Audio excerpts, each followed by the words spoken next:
Welcome to Uncorked and Unscripted, the podcast and video series that gives you VIP access to the unscripted stories of people I've met through events. In this episode of Uncorked and Unscripted, author and professional keynote speaker Alyson Van Hooser joins us to talk about finding success in family business, the simple thing a teacher did that changed her world, plus the actress both Alyson and I say would play us in a movie about our lives. That's right, we both had the same answer. Now uncork your favorite beverage and listen up as we spend the next half hour unscripted. Hello and welcome back. I am Addie Graham-Kramer. I am the founder and CEO of the event company and your host for Uncorked and Unscripted. Today, we are so excited to have our dear friend Alyson Van Hooser with us here today. Alyson has been featured at a few of our events over the years, from Nashville up to Sioux Falls here. And so we're excited to hear more about her story and a little bit behind the scenes with her. So welcome, Alyson. Thank you so much, Addie. I'm looking forward to having a conversation with you today and providing some value, maybe a little entertainment to the listeners. Fun entertainment. Are you a karaoke singer? Oh my gosh, nobody's ever paid me to sing, but girl, I will.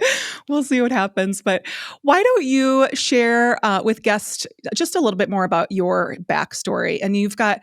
Every time you speak and you're on stage, first of all, your energy is electrifying and so contagious, which I adore. And I bet people have already kind of gathered that in these first couple of seconds. But for you, you came up from a little bit of a rough upbringing, had a little bit of conflict, and really have turned that into your purpose and have influenced thousands of lives all over the world. And that's what I want to hear just a little bit more about that. But why don't you just start out and share just a little bit about what you do now, and then let's talk about how you grew up. As I'm listening to you say that, my thought immediately goes to, we all have a story, and in some way it shapes the work that we're doing going forward. So my story, I think I can look back and see that everything I've gone through has set me right to the path that I'm on today. I'm thankful that you say that I've been inspiring other people. I come from a home where my mom left whenever I was really young, and I came home from babysitting one day, and my dad had taken my older brother and my younger sister and left. And the reality is, at 13 years old, he never came back. So from that point forward, I made a very conscious decision to choose my perspective, that he did not leave me behind, but rather he knew I could make it. And so I had the freedom then to go create the life of my dreams. And I think what I've done is look for the signs of exactly where I'm supposed to be. What is my purpose here? And when you're looking for those signs, those clues, you find them, which has landed me where I am today in business with my father-in-law, how our paths cross. And I believe this is just the beginning. I'm a big dreamer, Addie, like you are. You are. And so I'm looking forward to much more impact together. Yeah. And for you, I mean, you have set this path, I mean, from an early age, of course, having to adjust at the age of 13 and what that looked like. I remember when I first heard you speak, there was a teacher that talked about, like, hey, can you just stick around after school and let me braid your hair, do your hair? I remember when you shared that up on stage, and that truly still gives me, I have goosebumps right now, gives me goosebumps, because I think of, I've got two little guys. I've got a 11-year-old and a 14-year-old. Well, they're not little. My 14-year-old is like 6'4". Oh my goodness. Yeah. So they're not little. But what I think about this is, I have actually gone into the classroom over the years and taught junior achievement with our students, and been a part of just having the business community come into the schools. And I've done that for almost 10 years now. And so when you were at that young age, I think of the little kiddos, not only mine, but also the kids that I've been a part of and been around over the years. And that had to have been just such a different time in your life. But that was almost kind of one of the individuals that really have helped inspire you over these years, right? Absolutely. If anyone's heard me speak on stage about leadership, a little bit about what I do, all I do professionally is leadership development. So think team development and shifting cultures when there's been merger, acquisitions, or changes at the executive level. The foundation of my philosophy on leadership, though, definitely starts with that a teacher, who fixed my hair, something wildly outside of her job description, just saw someone who needed some very intentional service, and she chose to sort of take me under her wing, and she fixed my hair for picture day. And one of the lines that you probably remember me saying is that she was a teacher who chose to be a leader, and because she chose to take that action, she forever changed my life. She made me rethink my future. I remember before I met her, I was thinking, I don't want any part of a family growing up. Like what I knew at home, wanted none of that. But just one person, a few minutes together made me start thinking, you know what, maybe one day I do want kids. And Addie, you've got 2 kids, I've got 4, and they are 11 down to the age of 3. And that happened because one person chose to be intentional and just try to serve me in a way that no one else had at that point. So yeah, she forever changed my life. And I think all of us can find purpose if we just look around at the people we're interacting with. There's ways for us to serve people in a way that may be unorthodox, but also maybe at night when it's been a hard, stressful day, we can lay our head down knowing we made an impact and believing that all that work was worth it. I agree. I think I've always encouraged our boys to, while they get involved with a lot of our events and a lot of different fundraisers over the years, we always, every day, my mother growing up would say, do something good for somebody today. And every day when I drop my boys off at school, I say the same thing. And sometimes I say it's as simple as like holding a door, saying hello to somebody, whatever it happens to be. And I think that it goes a long way. And I'm not saying that from the heroistic side of things. I'm saying it this so one little thing could change somebody's life, just like she changed yours. And now look at the lives that you are impacting by those words and how that has really transformed your life, but your purpose and where you're at. It's just it's a full circle moment. Have you told her this? I'm sure or is she still alive? She is still alive. Sometimes I have to catch myself when I talk about her because I make it sound like she's not alive. Miss Conger is alive and well. She is thriving. I did. Awesome. One thing I think about Miss Conger is it took me, I'm 35. It took me over 20 years to realize where my success started. What were those foundational interactions? And so, I ended up including that story in my latest book, and I had to call her for permission first. And she was the person who gave me this insight into the days were long, the work was hard. Sometimes I wondered if any of this was even worth it, but knowing that it made a difference in your life means that I did what I was supposed to do. And that gives me pride, that gives me fulfillment. Mm-hmm. And I hope that the work that I'm doing, the work that you're doing too, Addie, is helping people feel like this life may be hard, but it's all worth it. Yeah, it is. And from your path-wise, I mean, I remember you talking about you were a city councilwoman in your 20s, early 20s, which I have always thought that would be a path that I would take. I actually went to school for criminal justice and poli-sci. Here I am hosting podcasting, doing events all over the world, but that was my path. And I've always had this like passion for the give back and how do we make a difference? And we do that through events. But how did you get in the line from the public service side of things? Like, was that a passion always of yours, or was it the give back piece? Why I say that is I feel like you and I have such a kindred heart together. You have such a servant heart for people and for what you do. So is that why you chose that path? Talk to us a little bit about what that looked like for you. I got my start in banking. I don't even know if you knew that. So I worked in banking for I think you did some retail, a lot of things. A lot of different things. Well, the bank that I worked at was extremely community focused. And so they urged us to go get involved, volunteer. And through that volunteer work, I had this foundational belief that we are not here for ourselves, that we are here to help and serve other people. And as I continued to look and try to figure out who are the decision makers, who is really making things happen in this world, I learned in my early 20s, I was a little bit naive. I learned that government has a lot of power, whether we like it or not. We're not going to go into politics. I know. Like it, love it. But what I knew was that if I wanted to make a real difference, I needed to impact some legislation and how our community was going to move forward. And so I ran for city council, was the youngest person at the time. And I think people elected me not because I'm amazing, because I'm not. I'm average. I put on my pants the same way you do, Addie. But they needed a change, and someone needed to take charge. And so I think that's how that happened. But ultimately, I came to the decision that I could make a bigger impact, and my purpose was different than that city council role. And so I ended up leaving politics and going full-time into the family business from there. And I think that's exactly where I was meant to be. But that city council program, going back to everything builds, we learn with every experience that we have, was foundational. And when you're in that public eye, it's so different as well. You are now, and we are as well, with all the different types of events that we're part of in the lives, and you as well. I mean, you're truly on stage in front of thousands all the time. But when you're in that public eye also, I think it opens different things in us as well. I think it allows us to step back and realize, yes, what are some of the important things? It's not just show. It's we walk the walk and we talk the talk day in and day out. But for me, and I don't know if this was the same for you, being in that public eye, it just changes your perception on a lot of things. And both personally, both professionally, spiritually, everything. I think there's just so many changes that transform when you go from a not so public job at the bank, and then now you're truly in the public's eye. Absolutely. And I would also say that whenever I think about that work, my job was to influence decisions, and just seeing the diversity, even in small town, rural Western Kentucky, that existed between people of different ages and different backgrounds. I think the thing that I learned, or that I saw in real time, was there is so much diversity, even when from the outside we all look alike. And our ability to adapt in order to connect is key to any of us accomplishing anything going forward. Yeah, agree. Were you married at the time then? I was married. I was Okay, married good. and had 2 kids at that Oh time. my goodness, Alyson, Well, doing it all. you saying, "Oh goodness, doing it all." I have to give a caveat to this. Hold on.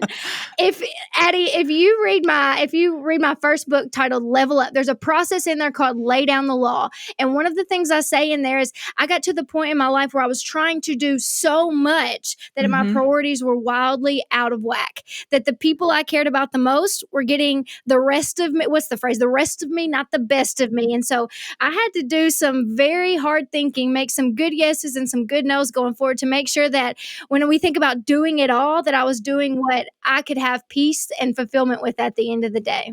Yeah, I get asked a lot. So both husband and I are both entrepreneurs. So we get asked all the time, like, how do you balance it? And I always tell people it's not a work-life balance. It's what works for us, truly. There are so many different times. I mean, we live and breathe by our calendar, but we have family meetings on Sunday. So we know what's happening throughout the week, but we do what works for us. The whole work-life balance just does not work. It's just, we figured out over the years what those priorities were. And I will be honest and very transparent that those first few years of building our company, I would say I was trying my best, but it was not the best of me, like you're saying. And for what I would give to my family at the end of a 15-hour day, whatever it was looked like in those just beginning times and beginning years of building the company. Now, I think we've built such a great team and a great support where it's on my calendar what time I'm taking the boys to school.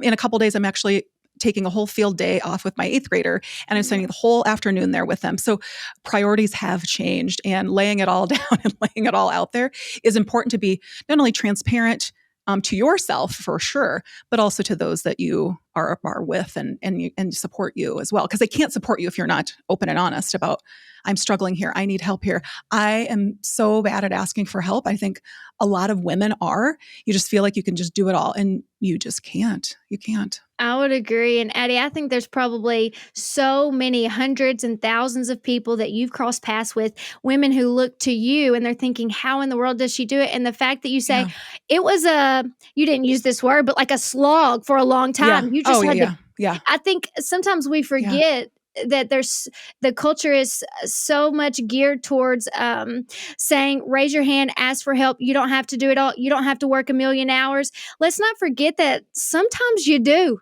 In order to build something big, sometimes you do. So I just say that as a word of encouragement to anybody listening, tuning in because you love Addie, you've seen Addie, you admire Addie, that she's even saying there was a season where I did have to go really hard in order to make this happen. And it happens at the end. I think it is the hard work, no matter what you're doing. If you don't want to own your own business, if you want to be the best at whatever you're doing, there are the seasons of life, but pulling those people around you to support you, I did not learn early on. Yeah. And it was tough, but we figured out what works from the balance. So I'm sure your family helped to support you during all those days and all the times when you're in office. And now you are when you joined the family business, so you joined the family business right after that time frame, is that right? Or did you join it while you're in office? I joined it right afterwards. So my term ended at the end of 2017, and I started in October of 2017. So soon after that, and we just made a huge transition here. My husband quit his corporate job in manufacturing that he's had for 15 years and joined us full time. Look at you. That's exciting. Congrats. That's awesome. Thank you. Such a different dynamic. And so I grew up in family business, and with my mother owning restaurants and my father is a part of that as well, the entrepreneurship piece it did not scare me, and I was just surrounded by it. Fast forward 30 plus years, I meet my husband, and he also grew up in family business and is in the construction side of things. And with us two, having that support of each other being an entrepreneur is awesome. But I can't imagine what it would be like from my side going into business with my father-in-law, to be very, very honest. I adore him. He is at our house. We love him so much that we built my father-in-law and his wife, just a house, probably about 10 houses down from us. So my mother-in-law and father-in-law live about 10 houses down from us. So we adore them. So when I say that, so Dave, if you're listening, I adore you, but I truly could not imagine starting a company or being a part of a company with my father-in-law. How did that all happen? I think a couple of things that this hinges on. I have to say that. I think the reality that I met Joe just a couple years after my dad left, which meant Phil became this long-standing father figure in my life. So that sort of built this connection from the very beginning. I also tell something called my white trash story. So this is Uncorked Unscripted. I love it. I don't have time for the whole story, but at one point we were sitting around the table, all of the family, and Phil asks, Alyson, tell me about your family. He didn't really know what side of the tracks I came from. And so I just very quickly went back to the people who raised me, Reba McEntire, Marshall Mathers. And I was thinking, I guess you would describe my family as white trash, Phil. And he just immediately shut that down in front of his whole family. Like, we don't talk that way. We don't think that way. And it was just this very hard conversation that before I left his house that night, he called me back into the living room in private and he said, I need you to know before you leave here, I was 16 years old. He said, I need you to know that right then and there, I had to set the record straight to my girls who probably look up to you and my son that that's not how we talk and think about people. He said, but more than anything, I thought when you leave here, I don't know if you're going to be back or how long you and Joe will last, but I need to know that even if this is the last interaction we have, I need you to know you are not trash. And before you leave, I need you to know you always have a seat at my table. You're welcome anytime. And I believe wholeheartedly, Addie, that interaction was a moment that needed to happen because it built this strong foundation where we're always incredibly honest with each other. And we know that even if we get sideways in business, even as I took over as CEO last fall, and as we're going in different directions, doing big things, praise the Lord, that even when it gets hard, we'll always have a seat at the same table, same team, same dream. Yeah, the transparency is important. The real conversations, which are hard. When I grew up, I grew up in a, household with mother, father, 2 brothers and a sister, and very basic, I don't want to say basic American family. And when I say that is from my side, we had a lot of conversations that were so hush-hush and wouldn't bring up things. And it was kind of behind the scenes and nothing bad by any means. It's just we were not very open. The first time I met my father-in-law and my mother-in-law, and I heard them just interact with each other, it wasn't disrespectful. They were just very loud and open. And I thought, my God, there's no way I'm going to get along in this family. We don't talk like that to each other or voice each other's opinions about feelings. And that's how I grew up. And so for me, we've been married now for 16 years or so. Or so I say, because I'm so bad at that. We've been married a long time. So when I say that though, is it took me a long time to even realize like, wow, people can have real conversations in a family. Nothing needs to be hidden. And you can talk about how you're feeling and, oh my gosh, this made me upset. And for me, like similar to you, that those raw conversations built a foundation with me as well years ago with my father-in-law and mother-in-law about, wow, we can really talk about anything. And I'll tell you what, we've had a lot of tough conversations over the years from their health, my health, family, business, both sides of it, that I don't think if we would have had conversations early on like that, or if I didn't observe that, I don't know if we'd be where we are today too, either, to be very honest. I think that's powerful. And I have to believe, or I guess I should ask, I would assume you treat your team that way now too. If we're Oh, going to talk about the hard yeah. things. Oh, yeah. Yep. Very, very transparent with what we do. We always talk about, like, we have such a culture of collaboration in our office where we serve them as a leadership team. Callie, Al, like, we just serve Yes. our team, and it's not they serving us, but we've built that over the years. And from growing up in corporate America and stepping back and saying, I don't want to do this. I don't want to do this. I want to do this. And being able to really shape what our values are within is, I think, why we've grown to where we have grown, having the opportunity to do events all over the country and be a part of so many lives, because we do have not only the collaboration piece, but the transparency.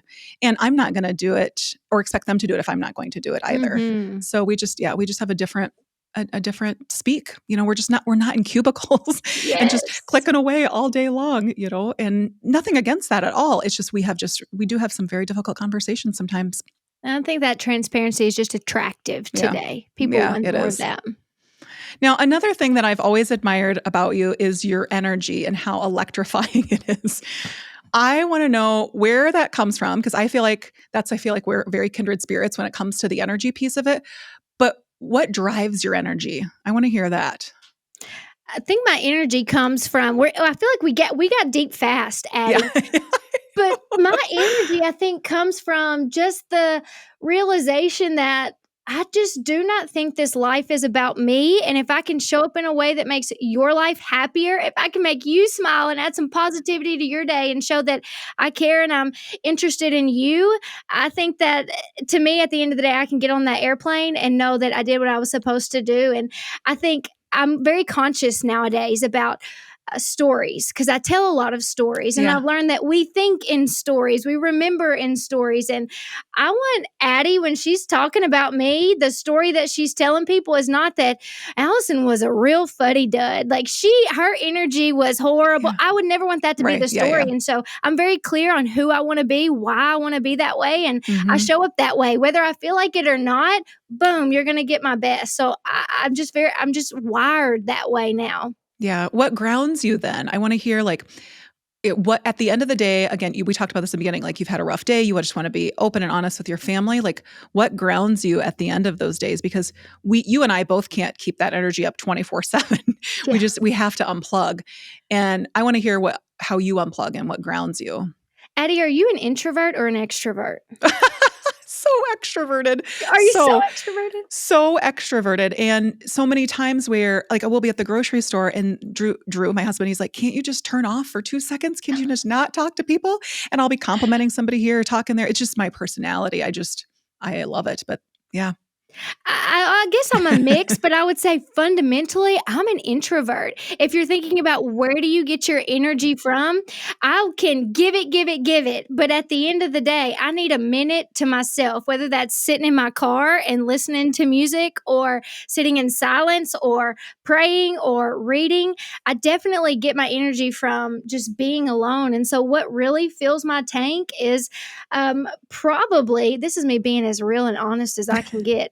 I hope I don't regret saying this. Yeah. I think where I really get my energy and what I look forward to day in and day out, maybe I'm about to be really boring, Addie. That's okay. But is the 15 minutes, 20 minutes laying in bed with my husband where we're both just quiet, but I'm with my best friend and we're just relaxing at the end of the day. I think that refuels me. It allows me to refocus. Now, do I always get it right? I worry that in a short amount of time, I can give off this impression as if I'm Superwoman, and I never want to do that. But I do hope to give a little bit of inspiration, insight into the fact that if you show up really intentionally and you're really focused on doing the work that you were put here to do, then at the end of the day, you only need a little bit of time to refuel, because when you wake up in the morning, it's new day, new purpose, new focus, and you choose to bring that energy, whether the emotions are there behind it, whether that excitement is there behind it or not. You realize that this isn't about me. It's about you, Addie, even today in this time together. Yeah, I would agree with you. Those few minutes are so important. I would say the same thing. I know Ari and I had a conversation recently about, like the things that ground me are my faith, the family, and fitness. Those are, I know that it sounds like I should have a t-shirt or a bumper sticker with all of them on it, but for me, it's so important and they are so intertwined. And even if we're just watching church online with my boys and just being a part of those 30 minutes together is so impactful. And as they continue to grow up and change, and I'm sure your boys or your kids are just kind of all over as well. And it's just, it's this hustle and bustle of life that you go from being a business person to a mom, to a wife, to a friend, to a community leader. And then where's the rest of it at the end of the day? And sometimes it is just those 20 minutes. I don't think that sounds boring. I think it sounds it's so amazing. I love it because it's real. This is like who we are, because sometimes we just need it, you know? Yeah, I agree. And I have to just say to you too, if I would be remiss if I didn't say faith is the foundation.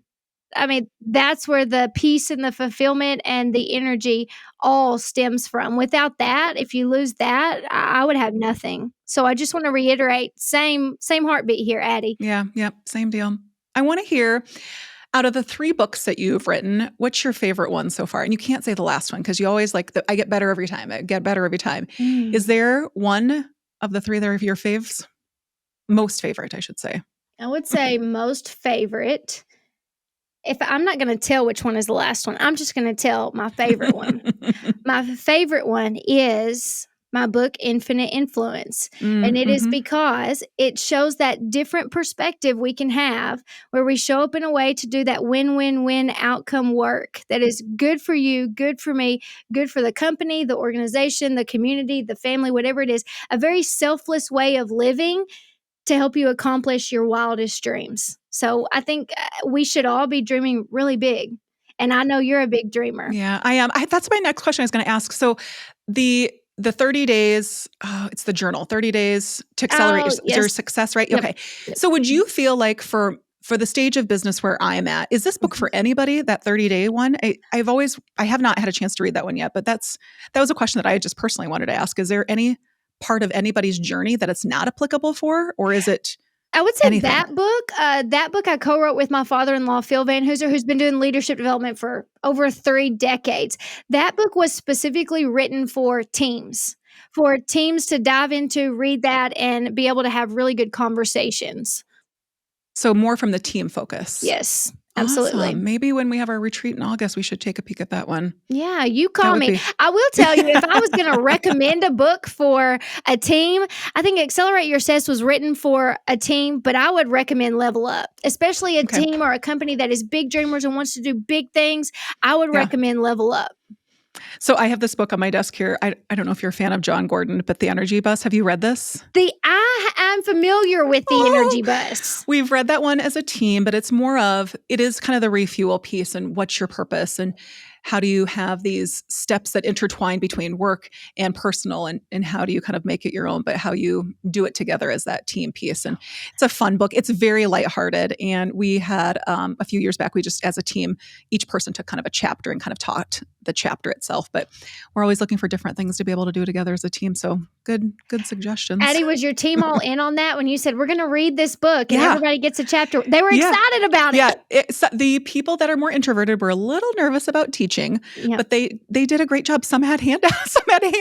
Even. What? I mean, it was wild. It was great. But we pride ourselves on our retreats and just have such a good time together from a business side, but also a bonding side. It's important for all of us. But I think that's amazing. What's next for you? Like any big upcoming things that you're doing? We are, if I'm a big dreamer, Addie, my big dream right now, and I'm big about sharing your dreams, not comparing dreams, but sharing dreams. Yeah. My big dream is that for this generation in the workforce to become the most trusted leadership advisor out there. And so I'm dreaming big. That's a big dream. There are big names out there that are filling those roles right now, but it's the dream I've been given. And so one of the things that we're doing right now is working on an online learning management platform that will encompass the professional development of people at every level of their career, whether they are a CEO or just fresh out of high school or college. So we will be launching that in 2025. So that's the big project exciting. we're working on now. Yeah. Wow, good for you. And now with your husband as a part of the business? Wow, incredible.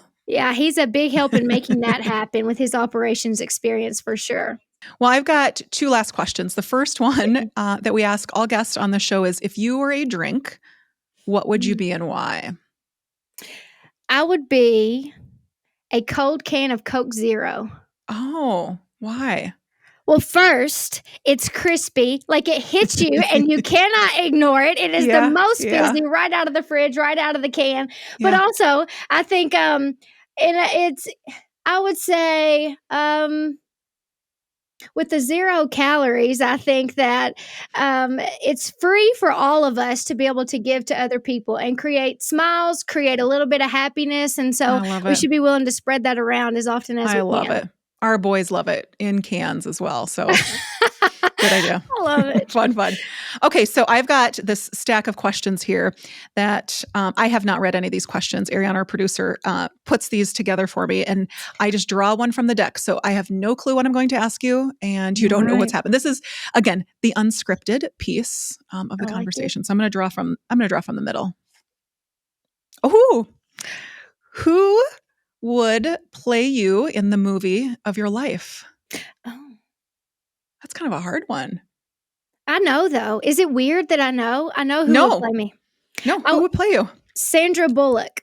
Do you know I was just going to say that about me? No way.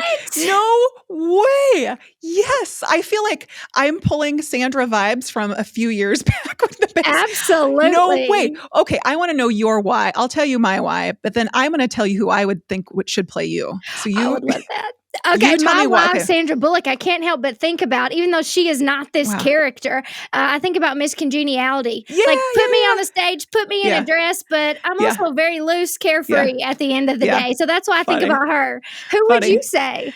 I would say for you, I was going to say Reese Witherspoon. This Southern, beautiful, poised woman who just knows what she wants to do and just has such an influence over people. Do you follow Reese like personally on anything? A little bit, but that's high compliment. I realize that. Thank you.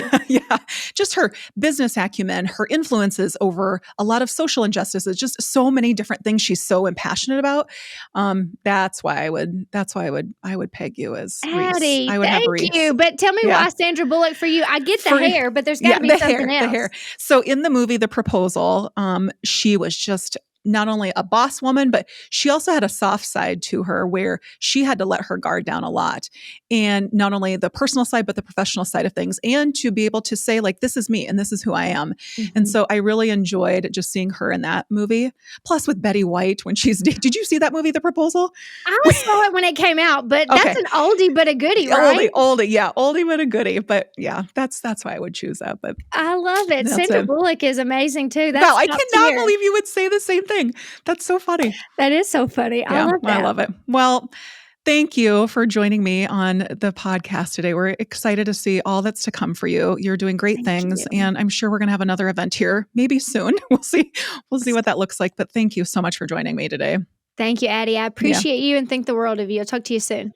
For those of you that are tuning in, be sure to check us out every other Thursday on Uncorked and Unscripted. We'll talk to you next time. Bye. Thanks for listening to this episode of Uncorked and Unscripted. Make sure to follow and rate this podcast wherever you're watching or listening. Stay connected with us by following us on social media at Uncorked Unscripted on Instagram and Facebook, and at Uncork Unscript on Twitter and TikTok. And if you really enjoyed this episode, do us a huge favor and send it to a friend. See you soon. Bye.